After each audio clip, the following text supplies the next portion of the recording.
Okay, so welcome to CH House. I am connected from my hometown, and let me check. It's my garden office, not home office.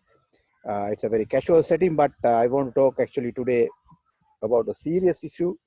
The issue of, sorry, uh, sorry, I'm having a Sprite, so there's no Diet Coke to be found in the neighborhood.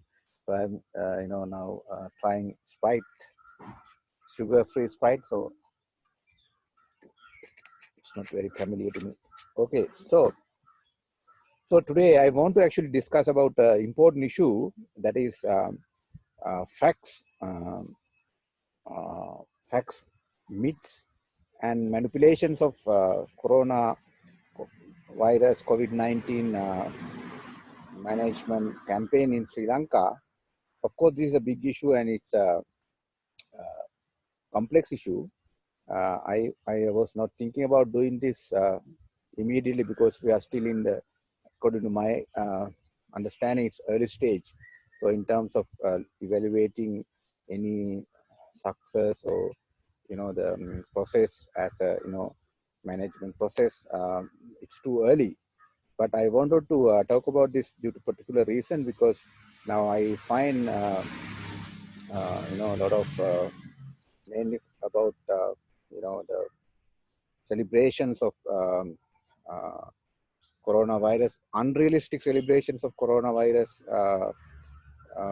success story in Sri Lanka. I mean, of course, we have some kind of containment of the virus as per now. It didn't spread like in many other countries. So we have to some extent some kind of winning, but it's still early stage, and also in terms of assessing and giving credit, for example, is too early. So having accepted that success story, particularly by the hard work done by military forces, uh, doctors and medical professionals, health workers, government employees, and even government political leadership. So we have to assign them the due credit and due the hard work they have uh, kind of made on that. But at the same time, also we have to understand that Sri Lanka as a country, we are very much, for example, we like to sell things we don't have. So same way especially our political leaders try to get credit for what not they have done. Now the manipulation and misrepresenting factor is also uh, it's a common thing. And of course, in a situation like coronavirus, it's very difficult, for example, to to control or to demystify those manipulation and myths and non-factorial things. But now when it's done by, because there are a lot of gossips, fake news, non-scientific things associated with this kind of disaster. But when this is done by government and government parties, friendly to government for uh, gaining political advantage, I think that's in a planned manner, that is very bad. So I'm going to talk to you about one particular example today, where uh, government, or at least parties, people friendly to governments, trying to get the advantage using some uh, misrepresentations, manipulations, and non-factorial things. Maybe you already have seen this so-called grid index. Uh, not stereo. The grid index. Let me just check my microphone. Okay. And now this is, they call it grid index, tracking the global leadership response in the corona 19 crisis. Now, when I saw this first, this was the now, first news in the night 8 p.m. Sri Lanka Rupawahini national news. So this became like a big thing. But still, I wanted to kind of ignore it because not many people watch nowadays Rupawahini news. But then I later realized that this is also in the Sri Lankan newspapers and people share this on social media. So I just wanted to kind of analyze this further, and then I immediately realized this is not a big thing because this is not fact based, as I immediately could see based on the basic search and also based on my knowledge here.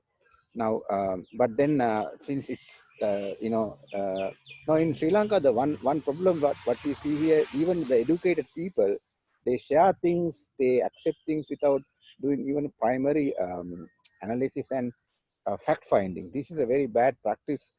This is why fake news, non scientific things spread.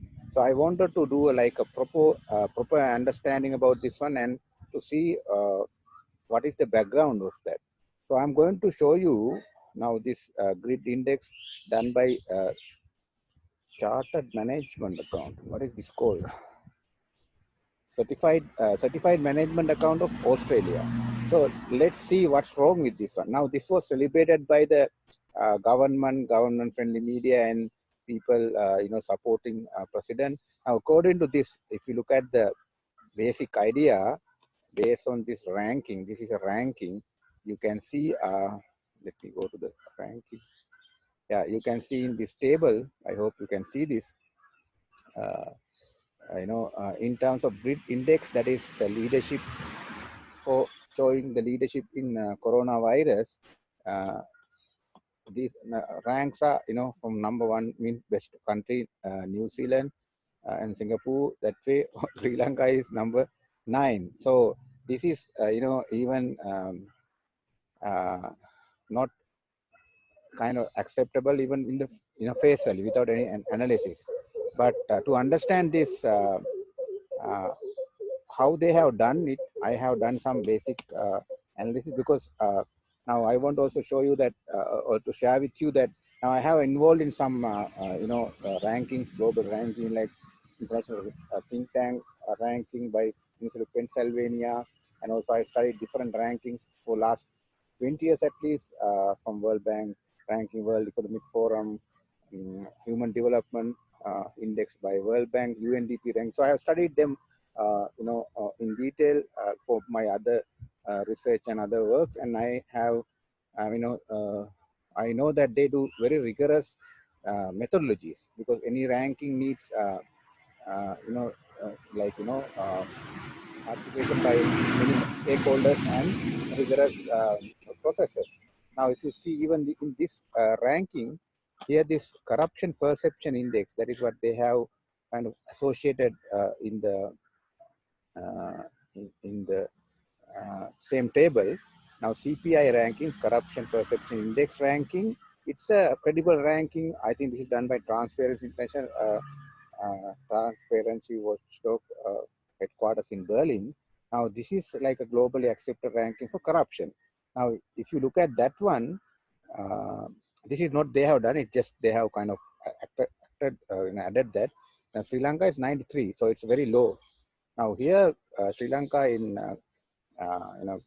COVID management leadership is 9, so it's again shows a high discrepancy. But just that's not the point. The point is now, first of all, when you do this kind of ranking, the organization should be a credible one with credibility, authority, and resources to do that, or even acceptance. Now, CMA Australia is a, first of all, it's a accounting body. It's a accounting organization of certified management accountants. And now this accounting body is not even the main accounting body in the country. For example, now in Sri Lanka we have Chartered Institute of Management Accountants. So that is the national accounting body. But even them, their job is to do accounting related things. So some purposes they can do something beyond that, but They don't have credibility of, for example, ranking global leadership or ranking countries, based on, like a broader issues. So how can a accounting body, uh, when coronavirus is as a global epidemic is, still spreading in the world, composing a rank, that is really kind of bullshit, and it's beyond their scope, expertise, and skill. First thing. Second thing is, now if you look at the details of their website and their other resources, this organization not even, for example, we also have CMA Sri Lanka. I know, I also work with them, and it's a struggling organization to get membership because they're competing with Chartered Institute, the national one, and then CIMA. It's more lucrative, more rich, and they spend more money for hiring, admitting people. They have CMA, SCCA. So, this is like just another second tier or even third tier struggling accounting body who's trying to get earn some bucks by registering people as students, and then do the exams. And I don't have any problem with what they do in the field of accounting. But this one is particularly, it's funny because if you go to their main website, I actually studied this just only for this purpose. Now, if you go to their main website, you can see about ICMA. Okay, look at the council. Now, if you look at the council, okay, these guys. Now, if you look at them, president, he doesn't have a first degree. Of course, I don't know where they got the PhD, but this is typical like Sri Lanka. Without PhD, you do all this professional qualification and somehow do the PhD. So this guy, Professor Janak Ranatung, I don't know him personally, but I have seen he's visiting Sri Lanka and having a lot of advertisements and recruitments. And I personally don't think he's like a serious professor because he doesn't have the first degree, and he has got his qualification based on accounting. Let's say still is fine, right? But again, I now based on my experience in academia, these guys are not all these BCom guys, and they don't have any serious credibility, research background, or nothing. Just they are in the business of earning money by having these kind of cheap qualifications. Now, so this guy is a Sri Lankan guy. Is Dr. Chris Disolsa. No, that there's another guy who, the CEO, the guy who has written this one is also BCom guy. Now, even their webmaster is a Sri Lankan guy. So, the engineer BCom, so he's a Sri Lankan guy. So, it's basically strongly Sri Lankan affiliated organization, right? This global CEO is Dr. Chris Disolsa. He's the one who has composed this the ranking, fund ranking. And now, most important thing is the Sri Lankan, where's that? Philippines, the very website is very poor one. Sri Lankan Global Vice President, Dr. Nalaka Godawewa. So Dr. Nalaka Godawewa is actually it's like one of the architect of the Gotabaya Rajapaksha government. As you know, his background, his kind of fishy credentials and everything. So now this is clearly politically biased with the political agenda. They have this ranking. Now then this is the global council or global website they have, and we can also look at Sri Lankan their Sri Lankan website.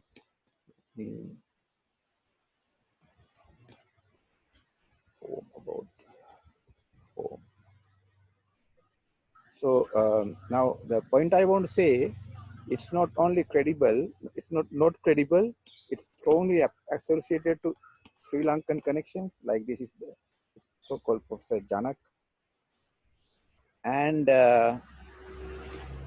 this is clearly driven by political interest they have in Sri Lanka, and with maybe sorry, the Janak and other people who are, I know he comes to Sri Lanka, now he's here, Hiran Visoisa.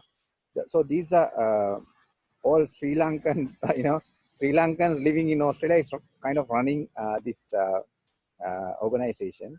And you can see now they are global presence.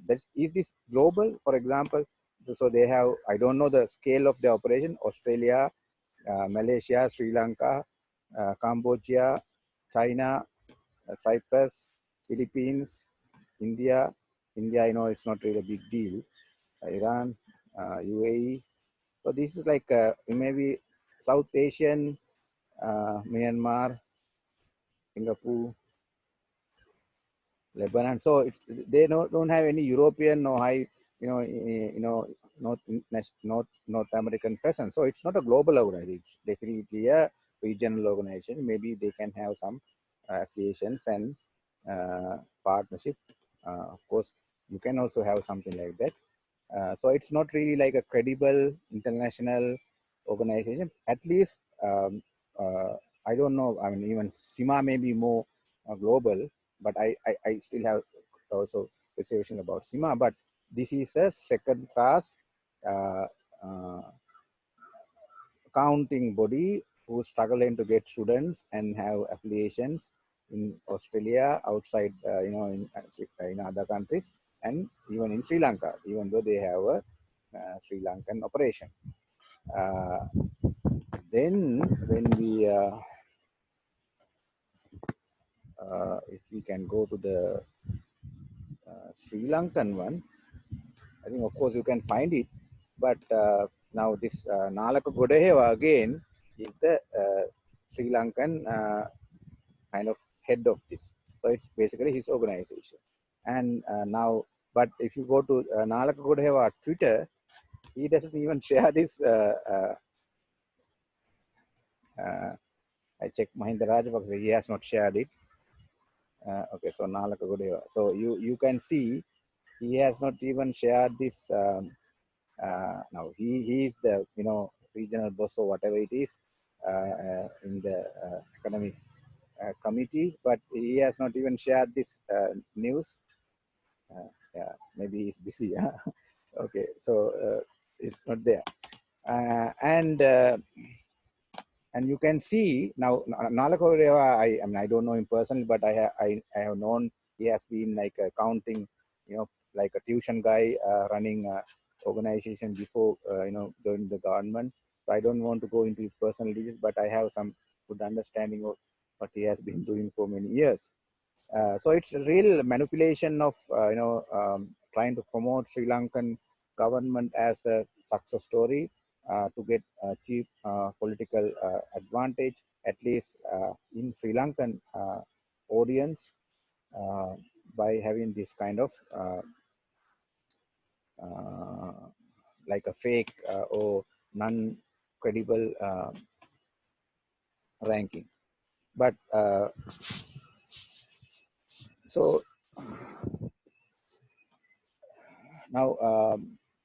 And now if, any person who follows international developments of coronavirus understand that there are countries who are doing much better than Sri Lanka, and also the scale of the problem we have has been contained, so therefore we can't even assign success to a leadership or something. um, yeah, basically, so then now in addition to that, now this is also for the people who are doing this, who support this. Now their methodology, now they don't have any rigorous methodology other than this one page documents talking about I had to go back. Let me just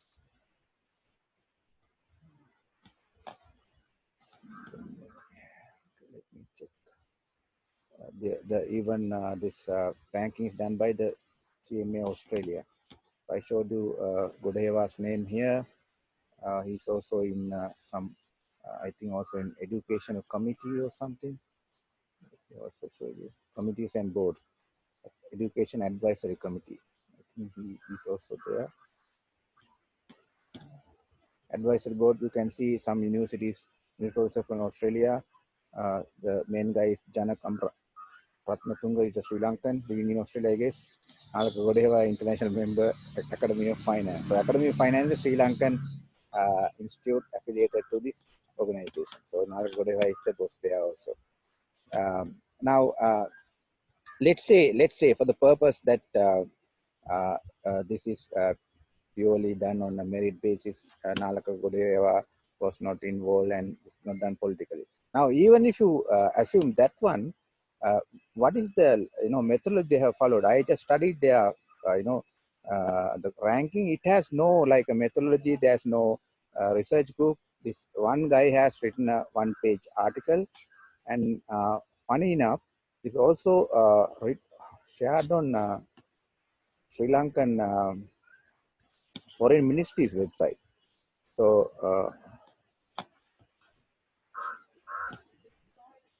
okay, so let me CMA Australia. So let's look at this one again. So in doing global ranking, when you are when you compare countries, for example, let's say look at World Bank ranking of world development, there's a rigorous, very detailed methodology, and they consult many people. Okay, this is a CMA Australia. So I don't want to go into that because it's I know personally it's a very low quality qualification. I can always argue on that as a lecturer who has been teaching in Sri Lankan universities and who has actually involved in. I have known this accounting organization for many years, even though I don't really respect them very much because they run after money and they run on students' money, and of course they can do their business, but how can they uh,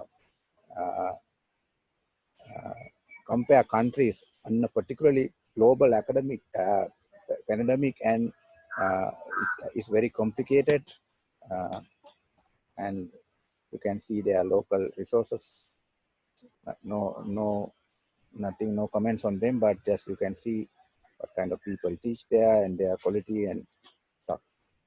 Okay, but clearly I want to tell you, these Australian institutions, Australian universities, they are, it's a business for them. So they try to get money from particularly, Asian and South Asian countries by having different kind of, even unethical. Now this is, I consider unethical practice of trying to, get attention and do this kind of ranking, and eventually to get maybe political favorism and as well as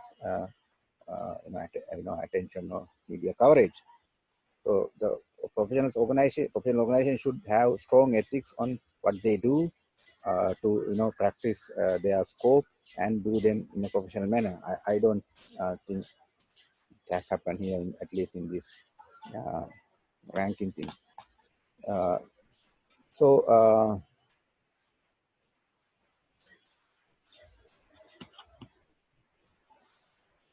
So yeah, if somebody want to talk about this, I can of course have a debate, a discussion on that. Now, so basically, it's in brief, this ranking is totally useless. It is not representing the reality, and they don't have credibility. It's done definitely, on my view, it's to do some kind of to get political favor to ruling party. Maybe I seriously suspect the intervention of Nalaka Godawewa. Even if he is not there, that's what I conclude out of that. Now, so but when we look at a real ranking, not ranking. Now, how you, for example, rank or evaluate countries, respond to this kind of disaster and compare. Um, Maybe it's possible, but it's a very complex process. But even if you do that, you have to look at different aspects. For example, process of uh, you know response. What actions taken? What are the successes? or maybe results. And then, so you look at process, maybe also on the people and the leadership you can see, but I mean, if this is like a fake one, looking at just the country's leadership. And of course, now if you look at, I'll come to the leadership later. Uh, so it's a very really, it's done with a political purpose. The second thing I want to talk to you is about, let's look at objectively Gotabaya Rajapaksha's involvement leadership in managing COVID-19 epidemic in Sri Lanka. Now, this can be debated, but now we all know Gotabaya Rajapaksha at the beginning didn't want to, he was not proactive in preparing and taking actions to uh, coronavirus when it appeared in Sri Lanka. Still, he was opposing, and of course, I can share the videos, but I will not do to save time. First, he said in a national, in a discussion which was telecasted, saying that there are many few coronavirus victims, but we didn't even. I think this was mainly by there was a call to lock down the country and impose the curfew and close the airport. I think this is mainly, I want to give the credit here actually to GMO, even though I don't really go along with their way of agenda, but I think they were mainly responsible for this kind of uh, you know rigorous action, because they push for that. So when they push for that, president I think was opposing that, because he want to go for the uh, elections, and he openly said in the public. It's also in the YouTube, you can see. And then even with the South Asian, during a video conference with Narendra Modi and other guys, he openly said again that they want to go for the election, and election was actually postponed by the intervention of election commissioner, not by the leadership. Political leadership wanted to go for that. And then even when it was kind of imposed, the President Rajapaksha came to the television and he gave a kind of a national address. And even in the address, he was talking about, like all this giving salmon free and all these things, but not any plan on the COVID-19 management. Now, he was proactive, not proactive, he was reactive, slow to act, and of course, then when it started, he called military. There was a task force, and so he has done some, like for example, let's say PR related things. For example, taking these guys from China back to Sri Lanka, and then treating the first victim. Patient, Chinese patient in Sri Lanka. So he has done some, nice looking work to appeal to, normal people. And when the process start going, maybe he has followed it up. And I would say it's efficiently done. So he should get some credit for managing up to now, providing the political leadership. But, and he was not, uh, foreseeing this, he was not early to act. So I won't give him like a very high rank. For example, of course, maybe he's much better than the approach taken by Donald Trump or even Boris Yeltsin. It was earlier, and then we were able to manage without many casualties. But if you look at countries like Germany, for example, German Chancellor was very, upfront, was taking actions, and French President, they were very, taking this very seriously and did lockdowns and everything early.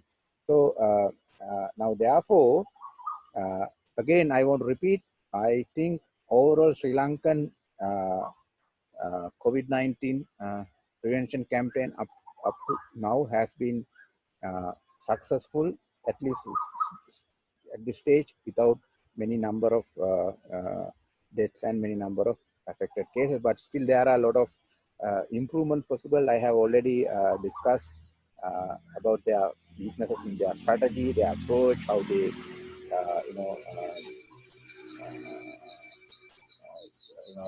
use old style approach to police and all these things to curtail the rights of people and freedom of speeches, not there's governance issue, particularly there's no parliament, so there are issues, but this is not scope today. So therefore, it's maybe moderate leadership, or okay. I mean, I would say okay style leadership shown, and then. And the most important thing is we can't have that kind of ranking or that kind of celebration now, because it's just we just started this mid March, and now it's only mid April, so it's only 1 month. So till 3 months at least, and till the global situation settle, you can't say we are doing very well and we are success story. No, now you have to also understand that there are few other factors, as experts say now. Now, when you have BCG vaccination in countries where you have BCG vaccination for some other diseases, the natural immunity is higher. I don't know whether it's true or not, but that's a kind of even reason why countries like Sri Lanka or even India, some African countries don't have very high number of deaths. Second thing is uh, hot weather. So hot weather is also seen as a reason why virus is contained, because virus cannot survive for a long time in a hot climate. Climates without a host. So there are natural factors, advantages to us. But of course, I'm not diluting the effort made by the doctors and military forces and other people. But what I'm saying is, this is not like a success story, or this is not like a global best case scenario. So we have been lucky. We have been, we have taken a lot of hard work, not really smart work, but very hard work. And also we don't know. It's only 1 month, so we have to still go and see. So we have to be cautiously optimistic about how we do, not to celebrate and even to start ranking ourselves high and even assign credit to the president or prime minister or even somebody else. If I want to give the credit now, I think the main person or main people who should get the credit is Dr. Anija Singh and Chaminda Hettiarachchi, because of their involvement on the ground. On that basis, President can get some credit, but then they are also responsible for the mistakes and accusations leveled against what we do. Okay. So basically, ideas, if you are looking at the evaluate or response, if you want to rank a response, so you have to look at different factors like processes, people involved, method followed, and the result. So it's too early. Now, one like a respectable ranking is done by this deep knowledge group, as listed in the Forbes magazine, one of most respected magazine in the world. So you can see here, they also have a kind of ranking by looking at the safety, how countries are prepared to manage COVID-19 related risks. So Singapore, again, Hong Kong, New Zealand. So it's not very different to this Australian one, because we can easily say, without very high methodology, you can see who are like doing well by looking at what the countries are doing. Now, for example, you can see now Germany in this ranking is number 2 and Israel number 1. But then in this Australian ranking, they are not even in the first 10. And Sri Lanka, now interestingly, if you look at Sri Lanka, it is actually among high risk countries. Sri Lanka is seen as least prepared, high risk. For example, in high risk, the riskiest country is Italy, and risk level, I think the worst is 20. Yeah, so these are risky countries. I don't know which one is higher, but we are very, very high level. For example, in India, Sri Lanka, Indonesia, Myanmar, we are among top 20 high risk countries, and these are the safety or safest countries. So, for example, Israel number 1, Germany number 2, South Korea, Australia, China. That way, these are 40 countries. You can see, so then Hungary is here, Canada is here. Yeah. So now this is a kind of more respectable, and of course these are not also like corrupt who, but more decent, because they are in the business of global ranking. They have enough data. They have been doing this for many years. Okay. So what else I have to tell you about this? Please.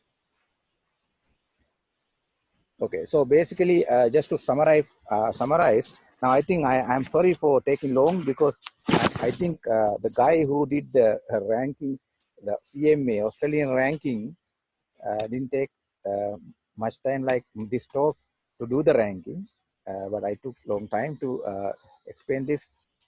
Basically, Sri Lanka at the moment is doing okay. I won't say it's in a, in a situation where we can celebrate, and we are not like winners at the moment. Even if we win, even if we contain this, now that again I showed you reasons. Now I was saying that Sri Lankan battle against Covid-19 is like a winning cricket match based on uh, Douglas Lewis method because of the rain. Now because we didn't get the the virus in a bigger scale, so with our own actions and the luck we had with the immunity and with weather condition, it was not severe here. But countries like South Korea or Germany, they had very high numbers, but with their own efforts by isolation, a lot of testing, and then other measures, they were able to flatten the curve. But in our case, it was mainly due to all these reasons, as well as our actions we have taken by the, the comparative early in terms of not timing, but in terms of capacity we had. It didn't go up to, for example, 2,000 as GMO said, maybe anything below 2,500, about 2,500 is disastrous for us. So you have to remember, epidemics like this go in exponential way. So therefore, if we went beyond that, if United States now they survive with 5 lakhs, I think, but if ours went above 2,500, the entire system will collapse. So first I want to say now, to summarize now, this ranking by CMA Australia is really like a useless and non-credible one, done for a political purpose without any serious methodology, and without even their credibility. So don't go with that. But I want to actually ask the guys who did it, and particularly the government, if they use this against for their promotion, this is a very bad idea. It's a manipulation. I just look at Twitter by Mahinda Rajapaksa and Gotabaya Rajapaksha. They have not shared it, so I don't think it's done with their own knowledge. But you have to be careful, because whatever the credit you want, you are due to get of your hard work. For example, Basil Rajapaksa is doing very hard work, but guys like Nalaka Godawewa's organization do this kind of manipulation, and you will be even seen as a joke, because it is desperate to get credit by having this kind of fake and useless rankings and celebration. So if you have any questions, I'm very happy to discuss. And if you have any oppositions or challenge, and I invite also Dr. Nalaka Godawewa, his associate, or even the guys from CMA Australia. If I'm incorrect and if my positions are wrong, I'm happy to discuss and debate with you. So all the best, stay safe, and thank you very much. Ciao.